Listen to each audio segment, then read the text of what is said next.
Our next character in tonight's production is Marcus Bell. I find it bewildering how a person can have the power to help and still choose arrogance and greed instead. By the way, his new car isn't too bad. Shame he won't be around to enjoy it more. When I learned about Bell, I had to prepare him to meet his maker sooner rather than later. Mr. Bell was a landlord who lived upstairs above Leah Richard in a separate building where he rented to tenants. Every day he heard the cries of Leah, the beatings she took from her boyfriend. Yet he failed to help her, knowing he had several vacant apartments. One day, Leah called him asking if she could stay in one of the open units he had. She could pay nearly all of the rent except $200. As she spoke with Bell, he told her no, he couldn't help her. Then had the gall to take another call with her still on the line, telling a prospective tenant he had a place available for $1,000 more. After the call, Leah was in total shock. "Sweetheart, don't worry. I'll help you find a place at low cost. I created the character Marcus to remind you some of the most dangerous people in this world.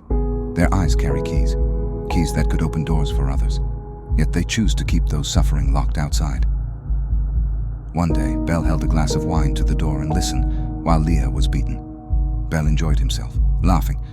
"Now I'll make sure the boyfriend pays." On this night, Bell didn't hear me enter, but he was hearing his own voice, playing on a recorder. All the things he told Leah. He was pleading with me not to hurt him. I played eeny meeny miny mo with his toe as I injected him. He had an ugly yell. "Bro, close your mouth. Your bad breath makes me want to get the job done even sooner." A few hours later, I changed his shirt. I wanted to give the man some dignity. He asked me to save his life. I told him, "Let's make a deal." He would write up a 2-year contract giving Leah 2 years worth of free rent, and then we could talk. He agreed. I loosened one of his hands and told him to write clearly and nicely. Wow, that was easy. Heck, he even offered to give me a free contract. I turned it down, told him I'd feel guilty living in a man's apartment I planned to help meet his maker. I told him I never wanted to take away a man's independence. So, for his last supper, I let him pick, ear or eye. I figured it was only fair he got a say in how the curtain would fall. Don't leave it to me because I choose both.